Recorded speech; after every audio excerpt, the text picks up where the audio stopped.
What it do, YouTube, and welcome to the AOVI Clan channel. This is NESSINATOR1, the Clan channel host, bringing you guys another Call of Duty Ghost gameplay and commentary.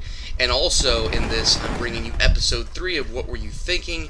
And if you haven't checked out the first 2 episodes of the What Were You Thinking series that we just started, I will put those links in the description below. The first one was on Gold Rush, if I'm not mistaken, and the second one is on Siege. Both of them are where I backpack a team to victory, very close game, and my decisions, directly affected the outcome of the game and us getting the win.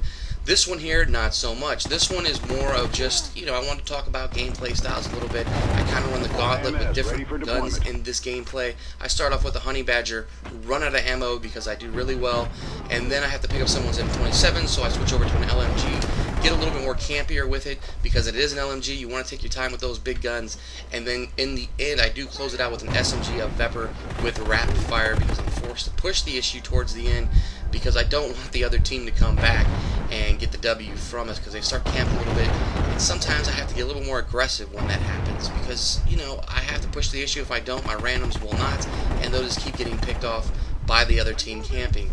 So that's what you're going to see in this gameplay, and it is on Ruins. For those of you guys that didn't know, this is part of the second DLC.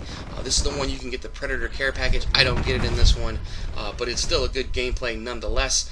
You can see I ran out of ammo with the Honey Badger. Already picked up the LMG, the M27, and when I use the LMG or I pick one up, I tend to take the game a little bit slower. You'll see me aim down sights a little bit more. Of course, LMGs have pretty horrendous hip fire accuracy, so I try to keep long lines of sight, try to take my time, be really strategic about where I'm going, know where they're going to spawn like that. I know they're going to be coming around this area. Look at the map, see where my teammates are, and luckily my kill streaks right there gave me the helo pilot because they just started picking people off. You guys remember I put that IMS down in the pyramid, very good spot for an IMS, and then also too I threw that sentry gun overlooking the middle crossroad area there where a lot of people come from below. So I was able to get my helo pilot, and again the game starts off pretty well. I do really well. I think I go about 23-0 before I end up dying. I didn't choke the chem strike because most of my other kills did come from my kill streaks, the sentry gun and the IMS, and then I'm able to take out the helo pilot here and do some damage to the team. Now, of course, there are some maps that are good for helo pilots, and there are some maps that are not. This being one in particular that's maybe not the best for a helo pilot. There's a lot of underneath, tunnels and taverns and stuff. So it is what it is. But then I still try to keep the pressure on, of course. And then this, I didn't understand. I thought I was shooting this guy. And you guys tell me in the comment section below. It looks like I'm dumping on this guy, right? I mean, I'm just like, okay, why is this not killing him? I get a hit marker. I just move on to someone else. I keep trying to shoot him, actually, and then I move on to someone else. And then lo and behold, before I can get the right angle, the helo pilot runs out. So that was a little frustrating for me. But I keep pushing with the LMG. You can see I take my time, look down long lines of sight. That's how you do it with an LMG. And this area here, if you're not familiar with Ruins, is a very high traffic area. A lot of people come up and down this pyramid here. They try to keep that over the top perch there, overlooking the middle. And of course, again, it's all about long lines of sight when you have a gun like this. I can hear, and then there's a spawn here to the right, so I can see people, I can hear them coming. You can see an IED gets thrown right there. I know they're still going to be pushing up this way, and then I take that guy out, throw the IMS up. Again, IMSs, I like IMS kill streaks in this game. They're pretty lethal if you put them in the right spot. There are a lot of spots that you have to be careful where you throw them down and then they just give them a vantage point where they can take it out real quickly. But if you kind of put it around a corner, or you could sneak it in a little crevice somewhere, it could do a lot of damage if you put it on a high traffic area. Now again, I'm keeping this top since I have an LMG, doing a little bit of camping, and I was camping up there just trying to go ahead and pick people off with the LMG. I didn't want to push the issue or rush around with that big old gun, but I ended up getting picked off, I think, by a sniper. So then I got my Honey Badger back, and I go back into aggressive mode. I go back into pushing the issue, trying to keep the lead, because when you're playing by yourself and you're a good player, the last thing you want is to do well and your randoms be the reason that you lose the game. And that happens more often than not.